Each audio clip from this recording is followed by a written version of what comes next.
இந்த படத்தோட ஸ்டார்டிங் சீன்ல எடுத்ததுமே த டே ஆஃப் ராத் அப்படின்னு போட்டு அதுல ஒரு வாசகம் வருது. த டே ஆஃப் ராத்னா தீர்ப்புக்கான நாள். அந்த நாள் என்னைக்குன்னு கிறிஸ்துவ மதத்தை சேர்ந்த எல்லா பேருக்குமே ஒரு கேள்வி உண்டு. தீர்ப்புக்கான நாள்னு ஒரு நாள் இருக்குன்னு அவங்க நம்புறாங்க. அந்த நாள் என்னைக்கு அப்படிங்கிறதுக்கு ஒரு இலக்கண குறிப்பும் உண்டு. என்ன அப்படின்னா, எந்த ஒரு நாள்ல அத்தனை பேரோட கண்கள்ல கண்ணீரும் அத்தனை பேரோட நெஞ்சில பயமும் இருக்கிறதோ அந்த நாள் தான் இறந்தவர்களை உசுப்பி அவர்கள் இதற்கு முன்னாடி செய்த பாவத்துக்கு விசாரிச்சு நீதி கொடுக்கப்பட இருக்கிற நாள் அப்படின்னு போட்டுட்டு தான் படமே ஆரம்பிக்குது. சோ படம் எந்த மாதிரி போகும்னு இதை வச்சு நீங்க ஓரளவு புரிஞ்சுக்கலாம். இப்ப ஸ்டோரிக்குள்ள போலாம். ஒரு பில்டிங்கோட கான்ட்ராக்ட் வேலையெல்லாம் படுஜோரா நடந்துகிட்டு இருக்குது. அங்க ரொம்ப யதார்த்தமா ரொம்ப சைலண்டா ஒருத்தவர் இருக்கிறார் பாருங்க. ஒரு பில்டிங் கான்ட்ராக்டர் இவருக்கு திடுதிப்புன்னு ஒரு கால் வருதுங்க. கால் அந்த பக்கத்துல இருந்து உங்க பக்கத்து வீட்டுக்கார பொண்ணு கிணத்துல விழுந்து சூசைட் பண்ணிக்கிட்டான்னு செய்தி. ஐயோ அப்படின்னு இவரும் பதறிக்கிட்டு வர்றார். பக்கத்து வீட்டுக்கார பொண்ணு இல்லையா, அதுக்குள்ள கூட்டம் கூடிடுச்சு. கிணத்துக்குள்ள இருந்து பாடி எடுக்கிறதுக்காக போலீஸ் எல்லாம் தீயணைப்பு துறை எல்லாம் முயற்சி பண்ணி கயத்துல கட்டி பாடியை மேல தூக்கிட்டாங்க. அந்த பாடியோட கைய கூட கீழே அமுக்கலன்னு பார்த்தா அது விரைச்சு போய் இருக்கிறதுனால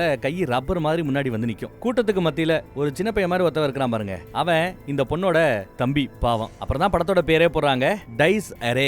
லத்தீன் மொழியில எழுதப்பட்டிருக்கிறது. தமிழ்ல சொல்றதா இருந்தா தீர்ப்பின் நாள்னு வேணா சொல்லலாம் நினைக்கிறேன். அதே சமயம் அந்த பக்கம் இன்னொரு முக்கியமான ஒரு கேரக்டரோட அறிமுகம். அவர் ஒரு பிளே பாய். அந்த வேலையை தான் பார்த்துட்டு இருக்கிறார். வீட்டுல பார்த்தா பார்ட்டி, ஆம்பளை பொம்பளை வித்தியாசம் இல்லாம ஏகப்பட்ட பேர் வந்து பார்ட்டி பண்ணிக்கிட்டு இருக்காங்க. அங்க ஒருத்தன் திடீர்னு சோகமா இருக்கிறான். யார்ட்டையோ பேசிட்டு என்னடா அப்படின்னு கேட்டா, நம்ம கூட காலேஜ்ல படிச்சால கனின்னு ஒரு பொண்ணு. ஆமா, அதுக்கு என்ன நம்ம பைய கேக்குறான். அந்த பொண்ணு சூசைட் பண்ணிக்கிட்டாலாம்டா, கிணத்துல விழுந்து இறந்து போயிட்டாராம்டா, அடக்கமெல்லாம் பண்ணிட்டாங்க, நமக்கு லேட்டா செய்தி வந்திருக்குன்னு தெரிஞ்சுக்கிட்டதும் ஐயோ பாவம் அப்படின்னு வருத்தப்படுறாருங்க. நல்ல போதையில ராத்திரி அடிச்சு போட்டாப்புல தூங்கிட்டு அடுத்த நாள் காலையில எந்திரிக்கிறான். நல்ல ஒரு பெரிய பங்களா இருக்கு இவனுக்காக. வீட்டுல ஒரு வேலைக்காரமா வேலை பார்க்கும். பார்ட்டில அவங்க அடிச்ச லூட்டி எல்லாத்தையும் கிளீன் பண்றது அந்த அம்மா தான். அப்புறம் போனை நோண்டிக்கிட்டு இருக்கிறான். வாட்ஸ்அப்ல பழைய சாட் ஹிஸ்டரி ஒன்னா பாத்துட்டு இருக்கிறான். அதுல என்ன எழுதிருக்குன்னு பாருங்க, கனின்னு எழுதிருக்குதா. எஸ், இறந்து போன அந்த பொண்ணு கூட இவன் பண்ணிக்கிட்டு இருந்த அந்த சாட் மாதிரி தான் தெரியுது. அதுல அந்த கனிங்கிற பொண்ணு விடாம ஏகப்பட்ட மெசேஜ் பண்ணிருக்கா, கால் பண்ணிருக்கா. எப்படியெல்லாம் நாம ஒண்ணு மணி இருந்தோன்றத அப்ப எடுத்துக்கிட்ட செல்ஃபி போட்டோ எல்லாத்தையுமே அனுப்பி விடாம கெஞ்சி இருக்கா. ஆனா பயபுள்ள ரிப்ளை பண்ணவே இல்ல. சோ ஒன் சைடா அந்த பொண்ணு லவ் பண்ணிருக்கா.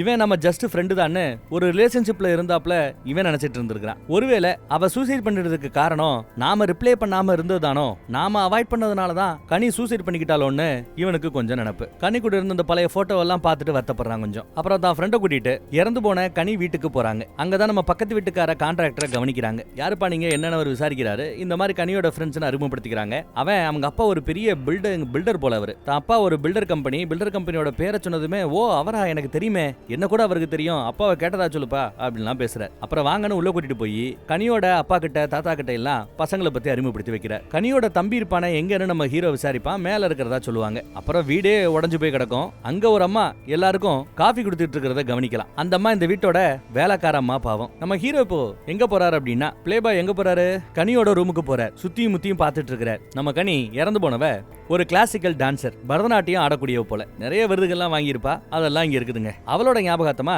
அங்க இருந்த 2 கிளிப்ல ஒரு கிளிப் எடுத்துட்டு வந்திருக்கான். அப்புறம் மொட்டை மாடியில தம்பி இருக்கிறதா சொன்னதுனால மேல தம்பி கிட்ட பேசலான்னு போனா, தம்பி ஜம்முன்னு உட்காந்து பால் அடிச்சு விளையாண்டுட்டு இருக்கான். என்ன தம் இருக்கானா அப்படின்னு கேக்குறான். இருக்குடான்னு அவரும் தம் எடுத்து பத்த வைக்கிறார். அவன் தம் அடிச்சு ரொம்ப நாள் ஆயிடுச்சு அப்படின்னு தம் அடிக்கிறான். இவரு தம்ம போட்டுட்டு என்னடா ஆச்சு அப்படின்னு விசாரிக்கிறார். அன்னைக்கு இவன் தான் எந்திரிச்சு வெளியில வந்திருக்கான். இவன் தான் அந்த கிணத்தை எட்டி பார்த்துருக்கான். உள்ள ஏதோ துணி மாதிரி மிதந்துகிட்டு இருக்குது அப்படின்னு வீட்டுல சொன்னானா. அப்புறம் தான் அது துணி இல்ல அக்காங்கிறது தெரிய வந்திருக்குன்னு அதையெல்லாம் சொல்லி வருத்தப்படுறான். பட் அழுகிறாப்ல தெரியல, ஒரு மாதிரி பேனிக் மோடுல இருக்கிறாப்ல தான் தெரியுது. துக்கெல்லாம் விசாரிச்சுட்டு அப்பப்ப வீட்டுக்கு வாடா அப்படின்னு சொல்லிட்டு கிளம்பிங்க வந்துறாருங்க. பங்களாவுக்கு வந்துட்டார். வேலைக்காரமா வேலையெல்லாம் முடிச்சுன்னு சொன்னதும் சரி நீ வீட்டுக்கு கிளம்பு அப்படின்னு சொல்லிட்டு ஒரு குளியல போட்டுட்டு தூங்க கிளம்பிட்டார். தூங்கிட்டு இருக்கும்போது பார்த்தா திருதுப்புன்னு ஏதோ ஒரு வித்தியாசத்தை உணர்றான். வெளியில அங்கெல்லாம் எட்டி பாக்குறான். எதுவும் தப்பா தெரியல, வெளியில ஆட்கள் இருக்கிறாப்ல தெரியல. மறுபடியும் உள்ள சத்தம் கேட்கும். கதவு தானா திறக்கும். ஏதோ சம்திங் ராங்னு அவன் புரிஞ்சுக்கிறான். அப்புறம் கீழே சத்தம் கேக்குதுன்னு கீழ் பக்கம் போய் பாக்குறாங்க. நல்ல பெரிய பங்களா. இவ்வளவு பெரிய பங்களால ராத்திரி தனியா இருக்கிறதே கொஞ்சம் பயந்தான்னு சொல்லலாம். கீழே கூட போகல, சும்மா கீழே எட்டி பார்த்துட்டு மறுபடியும் படுக்கலான்னு கதவை சாத்திட்டு உள்ள போயிட்டான். முதல் நாள் இரவு அனுபவம் அவனுக்கு இப்படித்தான் இருந்திருக்குது. அந்த பக்கம் பார்த்தா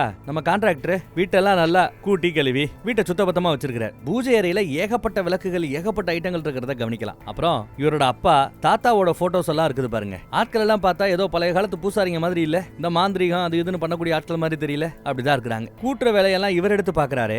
வீட்டுல அம்மா இல்லையா அப்படின்னு பார்த்தா அம்மாவுக்கு உடம்பு சரியில்லை போல. டீ கூட போட்டு பேப்பரை கொடுத்து அம்மாவை நல்லபடியா பார்த்துட்டு இருக்கிறாரு கான்ட்ராக்டர். அம்மா கூட எதுக்குடா இந்த தேவையில்லாத இந்த பில்டிங் கான்ட்ராக்ட் தொழில் எல்லாம், உங்க அப்பா மாதிரி நீயும் பூஜை புனஸ்காரம் அப்படி இப்படின்னு பண்ண வேண்டியதானே அப்படின்னு கேட்க, அதெல்லாம் அந்த காலமா, இப்பெல்லாம் அதெல்லாம் யாருமா நம்புறா, ஏதோ செலவுக்கு காசு வருதே அப்படின்னு நினைச்சுக்க வேண்டியதான்னு பேசுறாரு. அதே சமயம் அந்த பக்கம் பாருங்க, பசங்களோட விளையாண்டு ஜாலியா என்ஜாய் பண்ணிட்டு இருக்கிறான் நம்ம பையன். அப்புறம் அங்க இறந்து போன கனி வீட்டை வீட்டை காட்டுறாங்க. கனியோட தம்பி வீட்டுல யாருமே சாப்பிடாம கொள்ளாம கிடக்குறாங்க. ஆனா கனியோட தம்பி மட்டும் ஜம்முன்னு சாப்பிட்டுட்டு இருக்கான். ஹெட்போனை மாட்டிட்டு பாட்டை கேட்டுட்டு சாப்பிட்டுட்டு இருக்கான். நம்ம என்ன தப்பு பண்ணோம்? நம்ம பிள்ளைய நல்லா தானே வளர்த்தோம். சூசைட் பண்ணிக்கிற ரேஞ்சுக்கு அவளுக்கு என்னதான் ஆச்சு? இந்த எக்ஸ்ட்ரீம் லெவலுக்கு அவ போயிருக்கான்னா அந்த லெவலுக்கு அவளுக்கு வலியை உணர்ந்திருப்பாளோ அப்படின்னு அம்மா வருத்தப்படுறாங்க. இந்த காலத்து பிள்ளைங்க எல்லாம் இப்படி தாங்கிறாரு அப்பா. நாம ஒண்ணுமே பண்ணலைங்களே, நம்ம ஏதாவது பண்ணிருக்கணும் வச்சிருக்கணும்னு வருத்தப்பட்டு இருக்காங்க அம்மா. இதெல்லாம் இப்ப பேசி என்ன ஆக போதுங்கிறாரு அப்பா. போனவா போயிட்டா திரும்ப வரவா போறா அப்படிங்கிறாரு. இல்ல என் பொண்ணு எங்கேயும் போல, இங்கதான் நம்ம கூடவே இருக்கிறா அப்படின்னு அம்மா ஃபீல் பண்ணி பேசுறாங்க. அதே சமயம் அந்த பக்கம் பார்த்தா நம்ம ஆளு நல்லா தூங்கிட்டு இருக்கிறான் பிளே பாய். அவனோட தலைமுடியை யாதோ கோதி விட்டாப்ல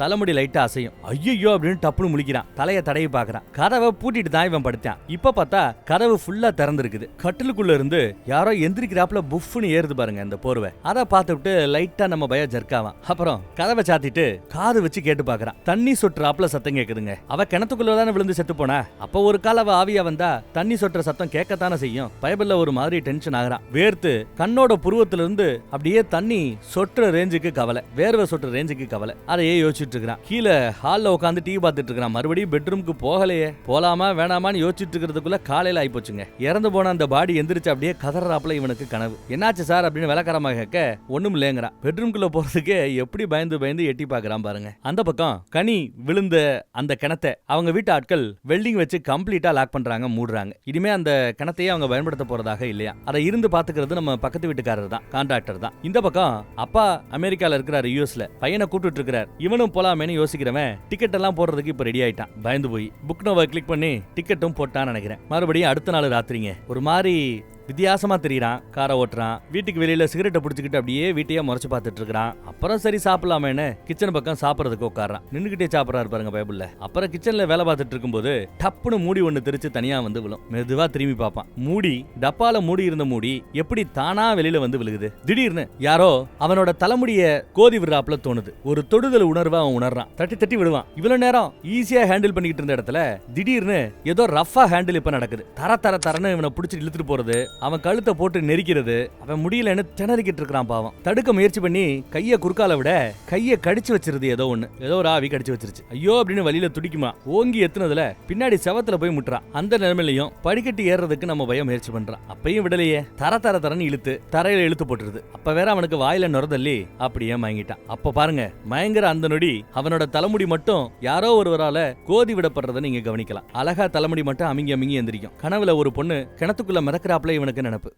ரோஹன் அது கூப்பிடுறாப்ல நினைப்பு. பார்த்தா செக்யூரிட்டி தான் ரோஹன் கூப்பிட்டு இருந்திருக்கிறார். வந்து பார்க்கும்போது நீங்க தரையில இந்த மாதிரி கிடந்தீங்க, உதவிக்கு செக்யூரிட்டியை கூப்பிட்டதா வேலைக்காரம்மா சொல்லும். செக்யூரிட்டியோ சார் என்ன சார் என்னாச்சு ஏதாச்சும் நினைச்சு பயந்து போய் நான் உங்க அப்பாவை கூப்பிட்டேன்னு சொன்னதும் செக்யூரிட்டியை நல்லா திட்டுறான். எதுக்கு எங்க அப்பாவை கூப்பிட்ட, தேவையில்லாங்க அப்பா ஏன் இதுல இழுத்து விடுற அப்படின்னு சத்தம் போடுவார். பார்த்தா அப்பா கிட்ட இருந்து வேற கால். டேய் நீ அங்க என்ன பண்ற ஏது பண்றங்கிறதெல்லாம் எனக்கு பிரச்சனை இல்லை, ஆனா எல்லாத்தையும் மூட்டை கட்டிட்டு ஒழுங்கா வீடு வந்து சேரு, யூஎஸ் வந்து சேரு அப்படின்னு கூப்பிடுறாப்ல. டிக்கெட் போட்டேன் வந்துடுறேன் அப்படிங்கிறான். அப்புறம் பாத்ரூம்ல கண்ணாடி பின்னாடி போய் நிக்கிறாங்க. என்னோட முடி, இந்த முடியை அழகா நீ கோதி கொடுக்கணும், அதானே உனக்கு வேணும், அந்த முடி இருந்தா தானே நீ கோதுவன்னு சொல்லி எப்படி மொட்டையடிக்காத குறையா எவ்வளவு ஒட்டி கட் பண்ணிட்டான் பாருங்க. ஆளை பாக்குறதுக்கே ஜம்முன்றதவன் இப்போ ஏதோ ஜெயில் கைதி மாதிரி இருக்கிறான். அப்புறம் பக்கத்து வீட்டுக்காரரான நம்ம கான்ட்ராக்டரை கூப்பிட்டு விடுறாப்ல. என்னோட அப்பாவை தெரியும்னு நீ சொன்னீங்கல்ல, எனக்கு நடக்கிற இந்த சம்பவத்தை பத்தி யார்கிட்ட சொல்றது எனக்கு ஒன்னும் புரியப்படல, நான் சொல்றது நீங்க நம்புவீங்களான்னு கேட்டுட்டு அப்படியே கதை சொல்ல ஆரம்பிக்கிறான். இவனோட அனுபவத்தை எல்லாம் ஷேர் பண்ண ஆரம்பிக்கிறான். அதையெல்லாம் பொறுமையா அவர் கேட்கிறார். அந்த இடத்துல அவருக்கு ஆறுதலா ஒரு மேட்டர் சொல்றாரு. பொதுவா இறந்து போனவங்க தனக்கு பிடித்தமானவர்களையோ பிடித்த விஷயங்களையோ விட்டுட்டு போறதுக்கு மனசு வராம இங்கே தான் தெரியுமா. முதல் 15 நாளைக்கு அந்த 16வது நாள் காரியம்னு ஒண்ணு பண்ணுவாங்க. அது பண்ண பிறகு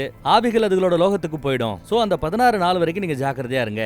அதுக்கு பிறகு இந்த பிரச்சனை எல்லாம் சரியா போக வாய்ப்பு இருக்குதுன்னு ஒரு ஐடியா கொடுக்குறாரு. சொல்றது வாசமா தான் படுது. அதுவும் இயற்கை மரணம் இல்ல, துர்மரணம்னு சொல்லுவோம்ல, இல்ல தற்கொலை பண்ணிட்டு இறந்து போறாங்க, நிறைவேறாத ஆசையோட இறந்து போறாங்க. அந்த நிறைவேறாத ஆசையோட இறந்து போறவங்க ஆவியா அங்க தெரியறதுக்கு வாய்ப்பு இருக்குது. 16வது நாள் வரை காத்திருப்போங்கிறாப்ல. சரின்னு நம்மளும் ஒத்துக்கிறான். வீட்டு வேலையெல்லாம் முடிச்சு லேடிஸ் எல்லாத்தையும் கிளம்ப சொல்லிட்டாங்க. ஆனா நைட்டு தூங்கும் போது எல்லா லைட்டும் எரியணும்னு சொல்லி எல்லா லைட்டையும் எரிய வைக்கிறான். கர்டன்ஸ் எல்லாம் மூடக்கூடாது, எல்லாத்தையும் திறந்து வச்சிருக்கணும்னு சொல்றான். எல்லாத்தையும் திறந்து வச்சிருக்காங்க. ஏன்னா பயம், இனிமே ராத்திரி இப்படித்தான் செட்டப் இருக்கணுமா. அப்புறம் டங்கு மியூசிக்கை போட்டு அடிச்சிட்டு இருக்கான். இருக்கிறவங்க எல்லாம் இந்த ஆளுக்கு என்ன பைத்தியமா அப்படின்னு நினைக்கிறாங்க. அந்த பக்கம் பார்த்தா இறந்து போன கனியோட அம்மா அவங்க மாத்திரை போறதுக்காக வேலைக்காரம்மா மாத்திரை தண்ணி எல்லாம் கொடுக்குறாங்க. நம்ம கான்ட்ராக்டரோட அம்மா அவங்களும் பாவமேன்னு இருக்காங்க. கான்ட்ராக்டர் அந்த பக்கத்துல பில்டிங் வேலையை பார்த்துட்டு பொறுமையா உட்காந்துட்டு இருக்கிறார். இதெல்லாம் பகல்ல நடக்கிற கதை. நம்ம பைய பாருங்க, காலையில அடிக்க ஆரம்பிச்சவன் ராத்திரி வரைக்கும் அடிச்சிட்டு இருக்காங்க. அப்புறம் ஸ்விம்மிங் பூல்ல ஒரு குளியல், ஒவ்வொரு நாளும் பயந்து பயந்து கழிக்கிறான். அப்புறம் நம்ம பிள்ளை ஆவலா எதிர்பார்த்த அந்த 16வது நாள் காரியத்துக்கான நாள் வந்துருச்சுங்க. தம்பிக்காரன் முறைப்படி செய்ய வேண்டிய காரியத்தெல்லாம் செய்யறான். பக்கத்து வீட்டுக்காரர் இருக்கிறார் கான்ட்ராக்டர், தூரமா இருந்து நம்ம பிளே பாயும் அதை பாக்குற. இப்போ அந்த பெட்டு கடியில இருந்து ஏதாவது நகருதா அப்படின்னு கவனிக்கிறான். நகர்றாப்புல தெரியல. இருந்தாலும் போர்வை எடுத்து மேல போட்டு பார்ப்பான். இந்த மீனுக்கு வலை விரிப்போம்ல அந்த மாதிரி. ஒருவேளை ஆவி இருந்தா போர்வை அதுக்கு மேல அப்படி போய் நிக்கும், உருவம் இருக்கிறது தெரியும். அதனால அப்படி விரிச்சு பாக்குறாங்க. அங்க எதுவும் உருவம் இருக்கிறாப்புல தெரியல. அப்பாடா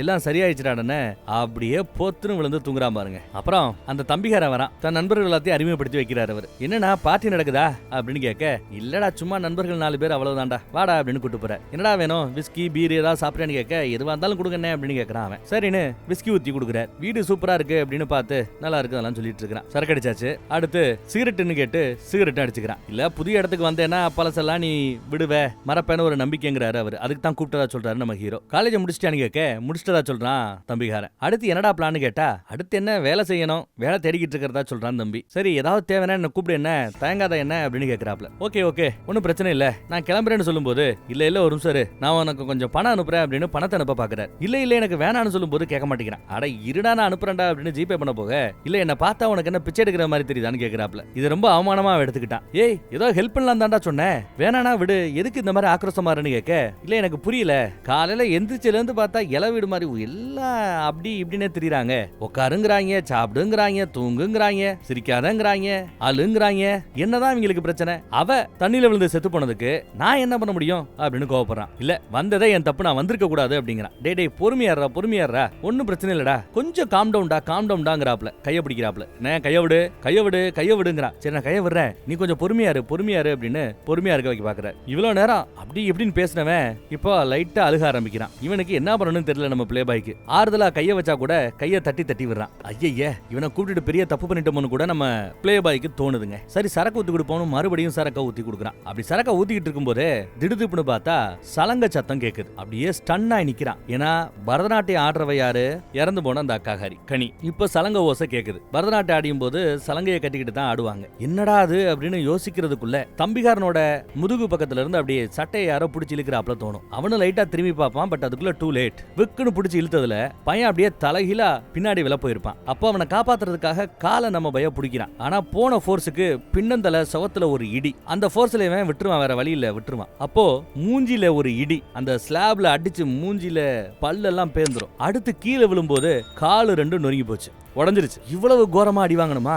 மிரண்டு போய் பாக்குறாரு. அப்பா பயங்கர மோசமான சீன். பல்லெல்லாம் உடஞ்சு தெரிச்சு கிடக்குது. அப்புறம் ஹாஸ்பிட்டல்ல கொண்டு வந்து சேர்த்திருப்பான் போல. ஏற்கனவே புள்ளைய இழந்தவங்களுக்கெல்லாம் இப்போ இன்னொரு புள்ளைய இழக்கிறதா அப்படின்னு அழுக. ஐசியூல இருக்கிறானா, உசுரை காப்பாத்துறதுக்கு முயற்சி நடக்குதான், கோமாக்கு போறதுக்கும் வாய்ப்பு இருக்குதான். நீங்க இருக்குங்க இங்க நின்றுட்டு இருக்கீங்க, நீங்க போங்க நான் பாத்துக்கிறேன், போங்க நீங்கன்னு இந்த பையில அனுப்பி வைக்கிறாரு கான்ட்ராக்டர். அவனும் வீடு வந்து சேர்ந்துட்டான். வீட்டுல அந்த பொண்ணு நினைப்பா, இவன் வச்சிருந்தா எடுத்துட்டு வந்தால ஒரு கிளிப்பு, அந்த கிளிப்பையே பார்த்துட்டு இருக்கிறான். ஒரு மாதிரி கோவத்தோடயும் இருக்கிறான். அந்த கிளிப்பை உடைக்கலாமான்னு யோசிக்கும் போது வீட்டுல இருக்கிற லைட் எல்லாம் கப்புன்னு அடிக்கும். ஏதோ இயற்கைக்கு மாறுதலா ஏதோ ஒரு ஃபோர்ஸ் இங்க நடமாட்டம் இருக்கும்போது மின்சாரத்துல இல்ல ஏதோ ஒரு விசையில இந்த மாதிரி மாற்றம் தெரியுமோ என்னவோ. சத்தம் கேட்கிற இடத்த நோக்கி போறான். கீழே தான் சத்தம் கேக்குது. மொபைல் டார்ச் லைட் அடிச்சு பார்த்துக்கிட்டே கவனிக்கிறான். 16 நாள் காரியம் முடிஞ்சிருச்சு. அதுக்கு பிறகு நிம்மதியா இருக்கலாம்னு பார்த்தா தம்பிக்கு மரண பயத்தை காமிச்சு இவனுக்கும் மரண பயத்தை யாரோ காமிச்சிட்டு இருக்காங்க. சோ ஏதோ ஒண்ணு இருக்கு அப்படிங்கறத மறுக்கவே முடியாது. அது என்னன்றது தான் இவனுக்கு இன்னும் பிடிபடல. கிச்சன் பக்கம் போய் பார்க்கறான். என்னடா சத்தம்னு பார்த்தா கிச்சன்ல சிங்க்ல இருக்கிற தண்ணி எல்லாத்தையும் யாரோ திறந்து விட்டு இருக்காங்க. அதை அடைக்கும் போது இருக்கிற 10 தட்டு தானா கீழே விழுந்து நொறுங்குது. பயந்து போய் ஹால் பக்கம் வந்துட்டான். லைட் அடிக்கும் போது கையெல்லாம் பெருசா, உடம்பெல்லாம் அப்படியே சரட்டு நின்று போறாப்ல நிழலை காட்டுறாங்க. இவன் டார்ச் லைட் அடிக்கிறதுனால அந்த மாதிரி நிழல் தெரியுதா என்னன்னு தெரியல. ஒல்லியா எலும்பு தோலுமா ஏதோ உன்னோட நிழலை தான் நமக்கு காட்டுறாங்கன்னு நினைக்கிறேன். அங்கேயும் இங்கேயும் லைட் அடிச்சிட்டு இருந்தவன் அப்புறம் ஃபர்ஸ்ட் ஃப்ளோர் பக்கம் எட்டி பார்ப்பாங்க. படிக்கட்டுல பார்த்து அப்படியே ஸ்டன் ஆகி நிக்கிறான். மிரண்டு போய் நிக்கிறான். என்னடான்னா முகமே தெரியாத மாதிரி, முகம் இருக்கான்னு தெரியல, எலும்பும் தோலுமா ஏதோ ஒரு ரூபம் நிக்குது. தன் கைகளை நீட்டி அவனை நோக்கி நீட்டி காட்டி அமைதியா அந்த பக்கம் திரும்பி போகுது. மெர்சல் ஆயிட்டான் பையன். அவ்வளவுதான். கான்ட்ராக்டருக்கு போன் பண்ணி உடனே வீட்டுக்கு வர சொல்லிட்டான். வீடையும் அவர் சுத்தி முத்தியும் பாக்குறாரு. நடந்ததெல்லாம் சொல்லியிருப்பான் போல. இறந்து போனவங்க கிட்ட இருந்து ஏதாவது அவங்க சம்பந்தப்பட்ட பொருளை எடுத்துட்டு வந்திருக்கியா தம்பி அப்படின்னு அப்படின்னு விசாரிக்கும் போது ஆமா அந்த பொண்ணோட இறப்ப விசாரிக்கிறதுக்காக போகும்போது அந்த பொண்ணோட ஹேர் கிளிப், தலையில மாற்ற தம்மா துண்டு கிளிப், அதை எடுத்துட்டு வந்ததா சொல்றாரு. ஆவிகளுக்கு அதற்கு பிடித்த பொருட்கள் ஏதாவது இருந்தா கூட அந்த பிடித்த பொருட்கள் மேல ஒரு பற்று இருக்குமா, அதனால அதை விட்டுட்டு போறாம அங்கேயே இருக்கிறதுக்கு வாய்ப்பு இருக்குது. அதை எடுத்த இடத்துலயே வச்சிருங்க தம்பி அப்படிங்கிறாப்ல. சரின்னு மறுபடியும் வீட்டுக்கு வந்து எடுத்த இடத்துலயே அவன் அதை வச்சிடறான் கிளிப்ப. அங்க அந்த சலங்க பொட்டி, சலங்கைய வைக்கிற பொட்டி இருக்குது. ஆனா பொட்டிக்குள்ள சலங்கை இல்ல, எம்டியா கிடக்குது பொட்டி. இங்க வச்சு நம்ம கான்ட்ராக்டர், நீ பார்த்தத ஒரு பொம்பளை இல்ல, ஒரு ஆம்பளை. சோ உன்னை துரத்திக்கிட்டு இருக்கிறது ஒரு ஆம்பளை பேய். அந்த ஆம்பளை பேய்ங்கிறது எதுக்காக உன்னை துரத்துதுங்கிறத நமக்கு தெரிஞ்சுக்கணும். அந்த ஆம்பளை பேய் உன்னை துரத்துவதற்கான காரணம் நம்ம கனியா இருந்தா கனிக்கும் அந்த ஆம்பளை பேய்க்கும் நடுவுல இருக்கிற அந்த தொடர்பு என்னங்கிறதையும் நாம தெரிஞ்சுக்கணும். யாரு கூடயாவது பழக்கம் இருக்கா இல்லையா அப்படிங்கறத எப்படி தெரிஞ்சுக்கணும்னு யோசிக்கும் போது கனி வீட்டுல ஒரு வேலைக்காரமா இருக்கும்ல, அந்த வேலைக்காரம்மா வீட்டுக்கிட்ட போய் நம்ம விசாரிச்சு பார்க்கலான்னு வேலைக்காரம்மா கிட்ட வந்து லைட்டா பேச்சு கொடுத்து விசாரிக்கிறாங்க. கனிக்கு யாராவது பசங்களுக்கு நடுவுல தொடர்பு இருக்கா, லவ் அந்த மாதிரி எல்லாம் கேட்க, அதெல்லாம் கிடையாது, ரொம்ப அடக்கமான பொண்ணுங்கிறாங்க வேலைக்காரம்மா. தான் உண்டு தன்னோட டான்ஸ் உண்டுன்னே இருக்குமா. ஆனா அந்த குடும்பத்து மேல என்ன சாபமோ என்னவோ அப்பதான் பொண்ணு இறந்துச்சு. இப்ப பையன் வேற அடிபட்டு கோமால கிடக்குறானமேனு வருத்தப்படுறாங்க. சரிம்மா ஏதாவது தெரிஞ்சா சொல்லுங்கன்னு சொல்லிட்டு இவங்க விசாரிச்சுட்டு வெளியில வந்துடுறாங்க. இவன் தம் போட ஆரம்பிச்சிட்டான். உங்க கூட காலேஜ்ல கனி படிச்சது இல்ல, சோ காலேஜ்ல இருந்து ஏதாவது லீடு கிடைக்குமா, யார்ட்டையாவது விசாரிக்கலாம்னு கேட்கும்போது யார் கூடயும் டச்ல இல்ல, யாருக்கும் எதுவும் தெரியாது அப்படின்னு சொல்ல, சரி ஓகே வேற ஏதாவது ரூட்ல பிடிப்போம், அந்த பொண்ணு டான்ஸ் கிளாஸ் போகும்ல அங்கே ஏதாவது லீடு கிடைக்குதான்னு பார்க்கலாம் அப்படின்னு பேசி முடிக்கிறாங்க. இருக்கும் கொஞ்ச நாளைக்கு நீங்க உங்க வீட்டுல தங்க வேண்டாம் அப்படின்னு சொன்னதும் இவனும் சரிங்கிறாங்க. வேலைக்காரங்க கிட்ட, செக்யூரிட்டி கிட்ட எல்லாம் வீட்டை கிளீன் பண்ணி வைங்க, எப்பவுமே லைட் போட்டுருக்கட்டும், நைட்டு டியூட்டிக்கு வந்துரு, வீட்டை பாத்துக்கங்க அப்படின்னு இன்ஸ்ட்ரக்ஷன் கொடுக்குறான். இதுல என்ன கூத்துனா எல்லாரோட வீடும் பக்கத்து வீடு. இறந்து போன கனியோட வீடு இங்கதான், நம்ம பக்கத்து வீட்டுக்காரர் கான்ட்ராக்டர் வீடு இங்கதான், அந்த வேலைக்காரமா வீடு பக்கத்துல தான். கான்ட்ராக்டருக்கு திடீர்னு அந்த கிணத்து பக்கத்துல இருந்து ஏதோ ஒரு வித்தியாசமான ஒரு உணர்வு, பயங்கரமான காத்து. பயந்துகிட்டே திரும்பி பாக்குறாரு. பேக்ரவுண்ட் மியூசிக்ல நம்மள பயமுறுத்துறாங்க பாத்துக்கங்க. நைட்டு சாப்பிட உட்கார்ந்த இடத்துல இவருக்கு மறுபடியும் அதே மாதிரி ஃபீல் வருது. கதவு தானா திறக்கிறது, அமானுஷ்யமான அந்த குளிர் காத்து. இரடான்னு பார்த்தா பூனை ஒண்ணு அங்கிட்டு தெரியும். அடச்சி பூனை தானா அப்படின்னு நினைக்கிறார். ஆனா சாப்பிட்டுட்டு இருக்கும்போது இருக்கிற அந்த சேரு தானா ஒரு சில நகரும். என்னடா அது நகருது அப்படின்னு கவனிக்கிறார். அடுத்து அந்த சேரு இன்னும் வேகமா நகரும். இன்னும் பயந்து போய் எந்திரிக்கிறார். பயந்து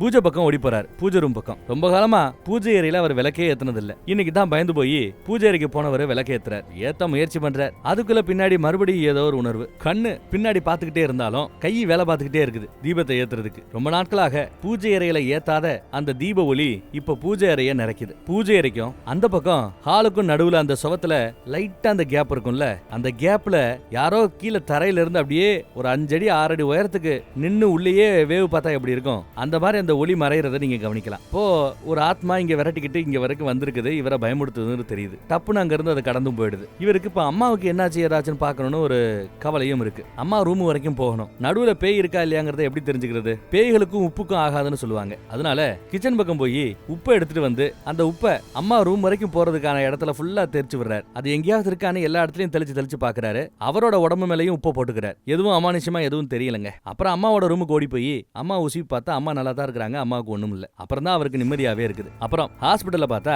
அந்த பையன் பல்லெல்லாம் பேந்து போய் ரொம்ப கஷ்டத்துல இருக்கிறான் பையன். பாவம் தேறி வந்துருவான்னு நினைக்கிறேன், உசுருக்கு ஒன்னும் ஆபத்து இல்லைன்னு நினைக்கிறேன். அப்புறம் கனி பரதநாட்டியம் கத்துப்பால அந்த கிளாஸுக்கு போய் கனியோட ஃப்ரெண்டு கிட்ட லைட்டா விசாரிக்கிறாங்க. யாராவது பாய் ஃப்ரெண்டு பல கலக்குன்னு கேட்டா எதுவும் இல்ல, இருந்திருந்தா எனக்கு தெரிஞ்சிருக்கும் சொல்லியிருப்பாங்க. வேற யாராவது பசங்களை வச்சு பிரச்சனை அந்த மாதிரி கேட்க, இதுக்கு முன்னாடி எனக்கு அப்படி தோணது இல்ல, ஆனா நீங்க இப்படி துருவி கேட்கறதுனால எனக்கு மைண்ட்ல ஒரு மேட்டர் ஓடுதுங்கிற. சில மாதங்களுக்கு முன்னாடி இது ஆச்சு. ஒரு நாள் கிளாஸ் முடிஞ்சு நானும் அவளும் பஸ்ஸுக்காக காத்துட்டு இருக்கும்போது திடீர்னு மழை பெய்ய ஆரம்பிச்சிருச்சு. அப்போ ஒரு பில்டிங் உள்ள போயிட்டோம். ரோட்டுக்கு மேல இருந்த பில்டிங் மழையில நனையாம இருக்கிறதுக்கு. அப்போ மாடியில இருந்த ஒரு ஜெராக்ஸ் கடை, ஒரு பிரிண்ட் கடை. அங்க ஒருத்தர் இருந்தான். அவன் எங்களையே குறுகுறுன்னு பாத்துட்டு இருந்தான். அப்புறம் எப்ப அந்த கடையை கிராஸ் பண்ணி போனாலும் எங்களையே பாத்துட்டு இருப்பான். அப்ப நான் தானே ஒன்னும் பெருசா எடுத்துக்கல. திடீர்னு ஒரு நாள் பார்த்தா எங்க பரதநாட்டியம் கிளாஸ் நடக்கிற இங்க வாசல்ல இருந்து எங்களை குறுகுறுன்னு பாத்துட்டு இருந்தான். நான் அவகிட்ட பேசாம கம்ப்ளைண்ட் பண்ணிடலாமான்னு கேட்டேன். அதெல்லாம் ஒண்ணு வேண்டாம், ஃப்ரீயா விடு அப்படின்னு கனி சொல்லிட்டாலாம். சரி, அதுக்கு பிறகு என்ன ஆச்சுன்னு நம்ம பையன் விசாரிக்கிறான். அப்புறம் திடீர்னு ஒரு நாள் இல்ல, அடுத்த சில நாட்களாகவே அவன் அடிக்கடி இந்த பக்கம் வர்றது, உள்ள பரதநாட்டியத்தையே நோட்டை விட்டு பாக்குறதுன்னு இருந்திருக்கான். அப்புறம் திடீர்னு அவனை காணோம், நாங்களும் பாக்குறது இல்ல அப்படின்னு சொல்றாப்ல. இதெல்லாம் எப்பங்க நடந்ததுன்னு கேட்டா ஒரு 7-8 மாசம் இருக்குங்குது அந்த பொண்ணு. ஒன்னும் பெரிய விஷயமே இல்ல, நீங்க கேட்டதுனால எனக்கு ஞாபகம் வந்துச்சு சொன்னேங்கிறா. ஆள் எப்படி இருப்பான்னு கேட்கும்போது சுருட்ட முடி, ஒல்லியா இருப்பாப்ல அப்படின்னு அந்த பொண்ணு சொல்லுதுங்க. அடுத்து மலைக்கு ஒதுங்கின அந்த பில்டிங்கு போய் ஃபர்ஸ்ட் ஃப்ளோர்ல இருக்கிற ஜெராக்ஸ் கடைக்கு போய் பிரிண்ட் கடைக்கும் போய் விசாரிக்கிறாங்க. ஒல்லியா சுருட்ட முடியோட இங்க ஒரு பையன் வேலை பார்த்தான். நானு ஆமா பிலிப் நம்ம பையன் தான், சொல்லுங்க சார் அப்படின்னு கேட்கறாப்ல. இல்ல அவரை பார்க்கணும் அப்படின்னு விசாரிக்கிறாங்க. அவன் இப்போ வெளிநாட்டுக்கு வேலைக்கு போயிட்டானே அப்படிங்கிறாரு. அட்ரஸ் இல்ல, போன் நம்பர் இருக்குது, போன் நம்பர் கொடுக்குறேன், கான்டாக்ட் பண்ணி பாருங்கிறாப்ல. நல்ல விஷயம். அப்புறம் அந்த பையன் எப்படி என்ன ஏதுன்னு விசாரிக்கிறாங்க. பையன் நல்ல பையன் தான், எனக்கு பெருசா உதவிக்கு ஆள் தேவைப்படல, அதனால சில மாதங்களுக்கு மட்டும் இருந்தா அப்புறம் அமிச்சிட்டேன்னு சொல்றாரு. பாதிரியார் தான் அவரை இங்க வேலைக்கு சேர்த்தாப்லையா. பக்கத்துல இருக்கிற சர்ச்சில் இருக்கிற நல்ல பாதிரியார் தானா, இந்தாங்க நம்பர் கொடுத்தவரு. அடுத்து அவன் அப்பப்ப ஏதாவது கிறுக்கிட்டு இருப்பான், எதையாவது பிரிண்ட் அவுட் எடுத்துக்கிட்டு இருப்பான். படிச்சு பார்க்கும்போது பைபிள்ல இருக்கிற வாசகம் மாதிரி தெரிஞ்சதுனால தூக்கி போட மனசு இல்லாம அதெல்லாம் வச்சிருந்தேன் அப்படிங்கிறாப்ல. அதை கொஞ்சம் தேடி எடுக்க முடியுமான்னு கேட்க, இங்கதான் எங்கேயோ இருக்குன்னு தேடி எடுத்து கொடுக்குறாரு. நாங்க அதை வச்சுக்கலாமான்னு கேட்கும்போது, தாராளமா வச்சுக்கங்க, குப்பையில போட்டுறாதீங்கன்னு சொல்லி கொடுக்குறாப்ல. சரின்னு அதை வாங்கிட்டாங்க. அதுல இருக்கிறதெல்லாம் பார்த்தா லத்தீன் மொழியில இருக்குது, இங்கிலீஷ்ல இருக்குது, மலையாளத்துல இருக்குது. எல்லாமே பைபிள் சம்பந்தப்பட்ட, இறப்பு சம்பந்தப்பட்ட விஷயங்கள் தான். இதை படிச்சு அவங்க உருப்படியா எதையும் கத்துக்கிட்டாப்ல தெரியல. இந்த ஏரியால இருக்கிற நிறைய பசங்களை வெளிநாட்டுக்கு அனுப்புற ஒரு ஏஜென்ட் இருக்கிறாப்ல. அந்த ஏஜென்ட் எனக்கு தெரியும் அப்படிங்கிறாரு அவர் கான்ட்ராக்டர். அதே மாதிரி அந்த வேலைக்காரம்மா கிட்டே நாம கொஞ்சம் விசாரிக்கணும். வேலைக்காரம்மாவோட பையன் கூட வெளிநாட்டுல துபாய்க்கு வேலைக்கு போனவன் தானா. இந்த பிலிப்புங்கிறவனும் வெளிநாட்டுக்கு துபாய்க்கு தான் வேலைக்கு போயிருக்கிறதா சொல்றாங்க. சோ அந்த அம்மா கிட்ட விசாரிச்சீங்கன்னா அவங்க புள்ளைய வெளிநாட்டுக்கு அனுப்பிச்சது யாரு, நம்பர் முடிஞ்சா வாங்கி வை. நான் இந்த பக்கம் போய் அந்த ஏஜென்ட் என்ன ஏதுன்னு விசாரிச்சு வைக்கிறேன், அவன் நம்பர் கிடைச்சாலும் வாங்கிட்டு வரேன் அப்படின்னு போறார். இப்படி ரெண்டு பேரும் ஒர்க்க பிரிச்சுக்கிறாங்க. கூடவே அந்த சர்ச்சில் இருக்கிற பாதிரியார் சேர்த்து விட்டதா சொன்னாங்கல்ல, அதையும் பாக்குறதுக்காக குறிப்பா அவர் போறார். சர்ச்சில் போய் பாதிரியார் கிட்ட விசாரிச்சா பாதிரியாரோ, ஆமாங்க ரொம்ப எப்ப பார்த்தாலும் பக்தின்னு பக்தியோட இருப்பானா. லைப்ரரியில் இருக்கிற நிறைய புத்தகங்களை படிச்சு காலி பண்ணுவானா. அவ்வளவு ஆர்வம் இருக்குமா. அவனோட எழுதின அந்த வாசகங்கள் எல்லாம் கொடுத்து அதோட அர்த்தம் என்னன்னு கூட இவர் விசாரிச்சு பார்ப்பார். தீர்ப்பு நாளை பத்தி நிறைய விஷயங்கள் எழுதி இருக்கிறது. டயஸ் ஐரே அப்படின்னு எழுதியிருக்கும். இந்த நம்ம படத்தோட பெயர் கூட அதுதான். அது ஒரு லத்தீன் மொழியா, லத்தீன் எழுத்துக்கலாம், லத்தீன் வார்த்தையா. அதற்கு அர்த்தம் தீர்ப்பு நாள்னு அர்த்தமா. இதுல இருக்கிற நிறைய ஓசைகள் கூட சவுண்டா எழுதியிருக்காங்க.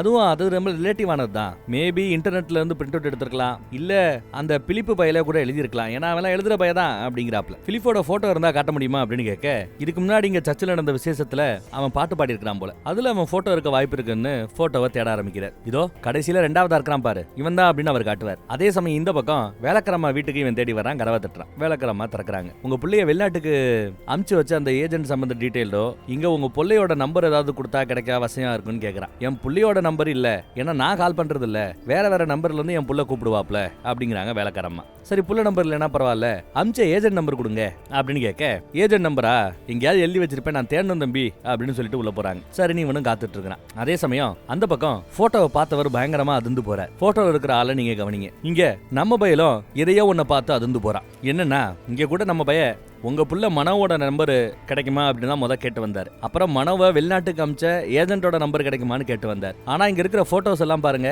அதே சுற்றுமுடிக்காரனோட போட்டோஸ். இவங்க அந்த ஜெராக்ஸ் கடையில தேடிக்கிட்டு இருக்கிற பிலிப் வேற யாரும் இல்ல, மனோன்னு செல்லமா கூப்பிடக்கூடிய இந்த வேலைக்கார அம்மாவோட பையன் தான் போல. மனோவும் அவனே, பிலிப்பும் அவனே. வெளிநாட்டுல வேலை செய்யறதா இந்த அம்மா சொல்லிக்கிட்டு இருக்கிறவனும் அவனே, அந்த பொண்ணு பின்னாடியே சுத்தி தெரிஞ்சவனும் அவனே. சோ பிலிப்பும் மனவும் வேற ஆள் இல்ல, ஒரே ஆளுன்னு நாம தெரிஞ்சுக்கிறோம். அப்புறம் அங்க பூட்டப்பட்டிருக்கிற ஒரு ரூம், லைட்டா ஸ்மெல் வேற வித்தியாசமா அடிக்குது. அதனால அவன் கதவை திறக்கிறான். அதே சமயம் நம்பரை தேடி போன அந்த அம்மா உசாராகி வில்லத்தனமா பாக்குது. மெதுவா கதவை திறந்து உள்ள போனவன் பெட்ல என்ன கிடக்குதுன்னு கவனிக்கிறாங்க. பார்த்து மிரண்டு போறான். இந்த அம்மாவோட புள்ள பிலிப்புன்னு எடுத்துக்கங்க, இல்ல மனோன்னு எடுத்துக்கங்க. வெளிநாட்டுக்கு போயிருக்கிறதா சொன்ன அந்த புள்ளையோட பாடி இங்க அழுகி போய் கிடக்குது, பெட்ல கிடக்குது. அவன் எழுதின படிச்ச பல வாசகங்கள் அங்க சுவர் முழுக்க ஒட்டப்பட்டிருக்கிறது. அப்புறம் அங்க கேன்சர் பேஷண்ட்னு போட்டு ஃபைல்ஸ் எல்லாம் இருக்குது. அப்ப என்ன அர்த்தம், வேலைக்கார அம்மாவோட பையனாகிய பிலிப்பாகிய மனோ அவருக்கு கேன்சர் வியாதி. கேன்சர் வியாதியில கடைசி காலத்துல இறந்து போயிருக்கிறார். இதையெல்லாம் நம்மளால யூகிக்க முடியுது. துணி காலை மறைச்சிருக்கும். சரி அந்த காலை கொஞ்சம் பார்க்கலாமேன்னு இவன் துணியை விலக்கி பார்க்கறான். பார்த்தா கால்ல சலங்கையை யாரோ கட்டி விட்டு இருக்காங்க.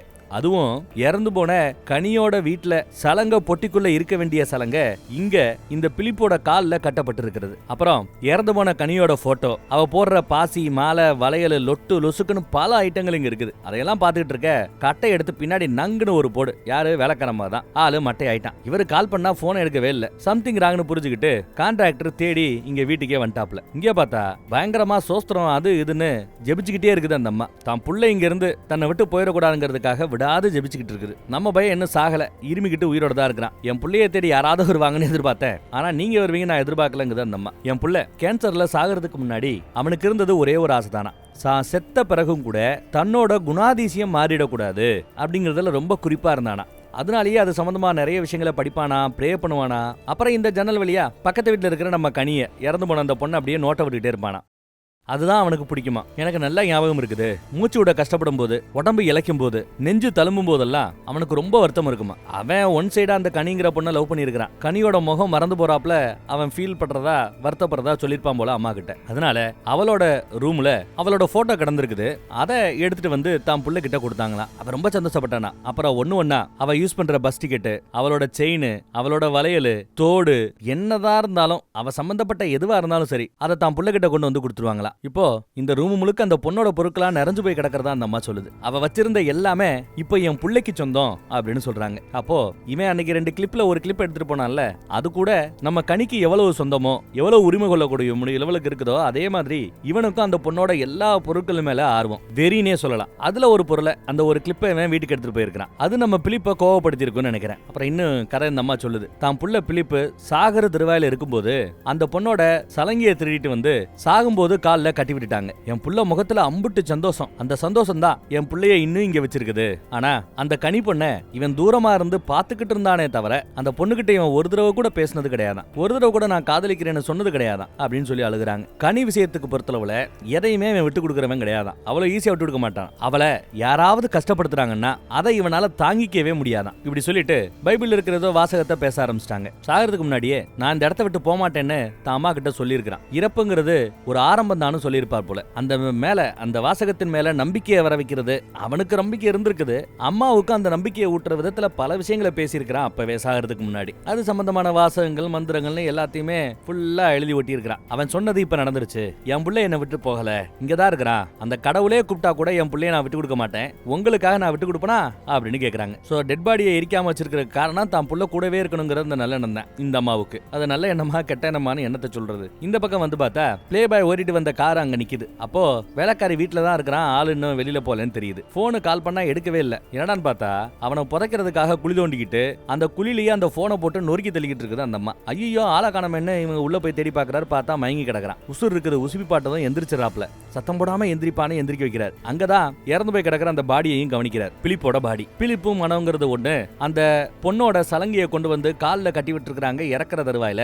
அப்ப அவன் ரொம்ப சந்தோஷப்பட்டதா அந்த அம்மா வேற சொல்லுச்சுல்ல. சோ அந்த சலங்கை தான் அவனை இங்க பிடிச்சிக்கிட்டு இருக்கிறது. சலங்கையை அவன் காலில் இருந்து எடுத்தாகணும் அப்படின்னு முடிவு பண்றாங்க. போலீஸுக்கு போன் பண்ணலாமேன்னு ஃபர்ஸ்ட் யோசிக்கிறாங்க. போன் அங்க உடஞ்சு போச்சு. இவங்கிட்ட இருந்து போனை கேட்கும் போது கூட போலீஸ் இதெல்லாம் நம்புமா என்னவோ சலங்கையை எடுப்போம்னு சொல்லிட்டு சலங்கையை கலட்டுறதுக்கு முயற்சி பண்றாரு. எவ்வளவு முயற்சி பண்ணோம் சலங்கையை கலட்ட முடியல, அவ்வளவு டைட்டா இருக்குது. அறுத்து எடுக்கணும், ஏதாவது எடுத்துட்டு வா அப்படின்னு சொல்றாப்ல. சிசரோ அருவாவோ ஏதாவது தேடி அவன் அந்த பக்கம் கிச்சன் பக்கம் போறான். இவர் இந்த பக்கம் அவுக்க முயற்சி பண்ணிட்டு இருக்காரு. திருதிருப்புன்னு பார்த்தா லைட் விட்டு விட்டு எரியுது. அடுத்த கொஞ்ச நேரத்துல டப்புன்னு லைட் போயிடுதுங்க. அப்போ ஆவி எந்திரிச்சிருச்சுன்னு தெரிஞ்சிருச்சு. ராத்திரி ஆயிப்போச்சு. இந்த பக்கம் கிச்சன்ல இவன் தேடிக்கிட்டு இருக்கும்போது தோன்றதுக்கு பயன்படுத்தின கோடாரியா மண்மட்டியா அதை எடுத்துட்டு வந்து அடிக்கிறதுக்கு என்ன விரட்டுது.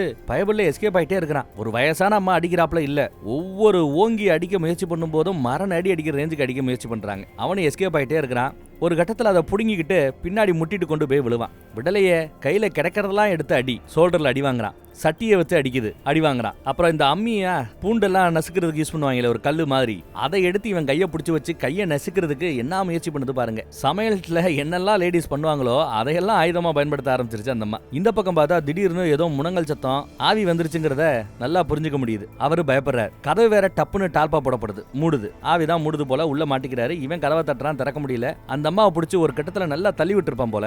அவங்களோட பின்னந்தல ஒரு பெட்டியில மோதி ஆளு மயங்கிட்டாங்க. அப்புறம் தான் இவன் கதவை வந்து தட்டுறான். உள்ள இருந்து எந்த ரெஸ்பான்ஸும் இல்ல. உள்ள இருக்கிற நம்ம கான்ட்ராக்டருக்கு என்ன ஆகுது ஏதாவது பேய் என்ன பண்ணுதுன்னு ஒன்னும் பிடிபடல. அப்புறம் நங்குன்னு இடிச்சு தள்ளி கதவை திறந்துட்டு உள்ள வந்தா கழுத்தை பிடிச்சி அந்த ஆவி நெரிச்சிக்கிட்டு இருக்குது போல தெரியுது. அவர் மூச்சு விட முடியாம கஷ்டப்பட்டுக்கிட்டு இருக்கிறார். மூச்சு விட முடியாம அப்படி மாதிரி நெருக்கிக்கிட்டு இருக்கிறார். நேரம் போய்கிட்டு இருக்குது.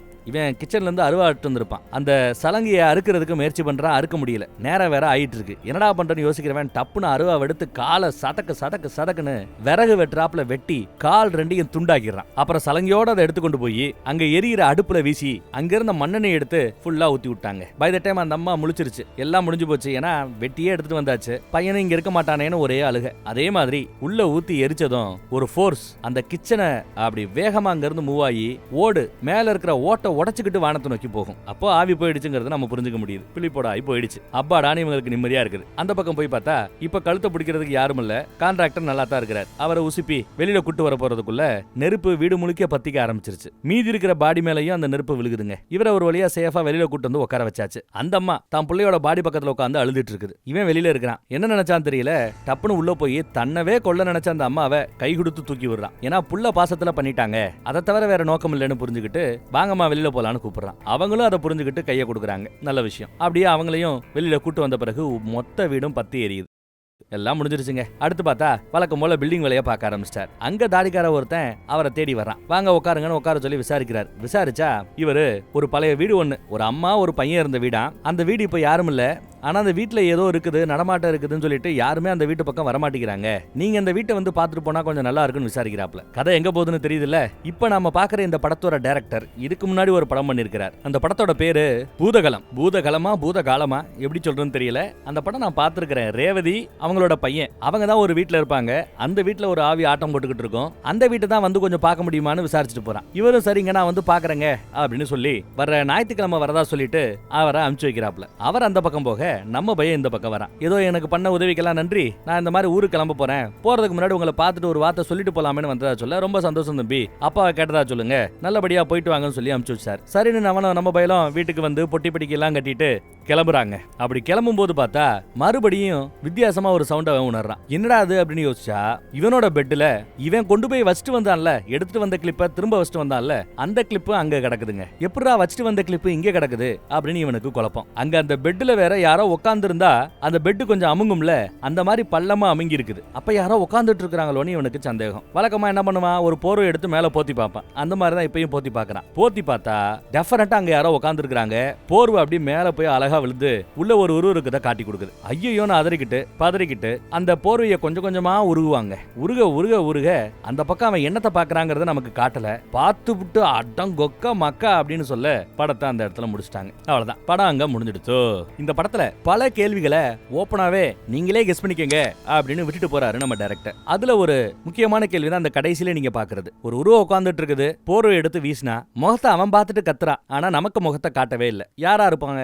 உங்கள பல பேர் கெஸ் பண்ணிட முடியும். வந்திருக்கிறது அப்ப டெஃபினட்டா தண்ணியில விழுந்து இறந்து போன கனியா தான் இருக்கணும்னு. இந்த கேள்விக்கு எனக்கு தெரிஞ்ச 99% டெஃபினட்டா அது கனிதான் அப்படின்ற ஒரு முடிவுக்கு வந்துடலாம். சோ அந்த கேள்விக்கு ஒரு சொல்யூஷன் கிடைச்சதா நம்ம நினைச்சுக்கலாம். அடுத்து இந்த படத்துல சொல்லப்படாத இன்னொரு கேள்வி, ஏன் பிலிப்போட ஆவி இவனை துரத்தணும்? இந்த கேள்விக்கு பதில் ஏதாவது உங்களால கெஸ் பண்ண முடியுதா? அந்த பொண்ணுக்கு சொந்தமான அத்தனை பொருட்களுமே தனக்கு சொந்தம்னு அவன் நினைச்சுக்கிட்டு இருக்கிறான். அந்த அம்மா அந்த ரேஞ்சுக்கு கசக்கி போட்ட பஸ் டிக்கெட்டை கூட கொண்டு வந்து வச்சுட்டு போயிருக்குது. அப்படி இருக்க அந்த பொண்ணோட கிளிப்பை இவன் எடுத்துட்டு போனான்னா சும்மா விடுமா பிலிப்போட ஆவி? அதுலதான் பிலிப்போட ஆவி இந்த பக்கம் வந்திருக்கிறதா நாம எடுத்துக்கலாம். அதே மாதிரி அந்த அம்மா இன்னொன்னு விஷயத்தையும் சொல்லியிருக்கோம். அந்த பொண்ணை யாராவது கஷ்டப்படுத்தினாங்கன்னா என் புள்ள தாங்கிக்க மாட்டான்னு பல தடவை மெசேஜ் பண்ணியும் நம்ம பைபிள்ல ரிப்ளையே பண்ணாம கழட்டி விட்டான். மேபி அந்த பொண்ணு இறந்து போயிருக்குதுன்னா அந்த இறப்புக்கு இவன் தான் காரணம்னு நினைச்சுக்கிச்சுன்னா அதுக்கு பழிவாங்கிறது கூட நம்ம பிலிப்பு அவனை டார்ச்சர் பண்ணியிருக்கலாம். இந்த ரெண்டு காரணத்துல எது கரெக்டான காரணம் அப்படிங்கிறது நமக்கு தெரியாது. நீங்களே கெஸ் பண்ணிக்கங்கன்னு தான் ஓபனா விட்டுருக்காரு டைரக்டர். அடுத்த கேள்வி, படத்துல 2 பேய் இருக்குன்னு நாம தெரிஞ்சுக்கிறோம். பிலிப்போட பேய், இன்னொன்னு கனியோட பேய். எந்தெந்த பேய் எந்தெந்த அட்டாக் பண்ணுச்சு அப்படின்னு யோசிக்கலாம். படத்தோட ஸ்டார்டிங்ல அழகா அந்த முடிய கோதி விடுறது, அப்புறம் இந்த தண்ணி சொட்டுற சத்தம் கேட்டதுன்னு நான் சொல்லியிருப்பேன்ல, அந்த இடத்துல எல்லாம் சாஃப்டா வந்து போறது கனியோட ஆவி. ஆனா சலங்க சவுண்ட் கேக்குது இல்லையா, அந்த இடத்துல எல்லாம் வந்து போனது நம்ம பிலிப்போட ஆவி. அந்த வித்தியாசத்தையும் விளக்கியாச்சுன்னு நினைக்கிறேன். எங்க எல்லாம் வன்முறையை கையாண்டதோ அது எல்லாமே பிலிப்போட ஆவிதான். சோ இந்த மாதிரி கேட்கப்படாத சொல்லப்படாத பல விஷயங்களை நாம விளக்கிட்டோம். ஆனாலும் என்னால விளக்க முடியாத ஒரு விஷயம் இருக்கு. அதுல என்னன்னா, கனியோட தம்பிய மாடியிலிருந்து கீழே தள்ளிவிட்டு கொல்ல முயற்சி பண்ணது யாரு? இந்த கேள்விக்கு பதில் சொல்லுங்க. அது கனியோட ஆவியா இருக்குமா இல்ல பிலிப்போட ஆவியா இருக்குமா? கனியா பிலிப்பா? Option Eva option Pia? Option A Ghani, option B Philip. பெரும்பான்மையானவர்கள் என்ன சொல்றான்னு பார்க்கலாம். ஒரு கால் தள்ளி விடுறது கனியா இருந்தா ஏன் தள்ளி விடணும்? தம்பியை ஏன் கொல்ல பார்க்கணும்? இல்ல தள்ளி விடுறது பிலிப்பா இருந்தா கூட பிலிப்பு ஏன் தம்பிய தள்ளி விட்டு கொல்ல பார்க்கணும்? அந்த காரணத்தை உங்களை யாராவது கண்டுபிடிச்சு சொன்னா பயங்கரமான விஷயம், பெரிய விஷயம். பெரும்பான்மையான ஆட்கள் எந்த கமெண்ட்டுக்கு லைக் பண்றாங்களோ அதுதான் பெரும்பான்மையான ஆட்களோட ஆதரவை பெற்று இருக்கிற காரணமாக எடுத்துக்கலாம். கமெண்ட் பண்ணாதான் தெரிய வரும். வாங்க கமெண்ட் பண்ணுங்க. அடுத்த படத்துல சந்திப்போம். தேங்க்யூ.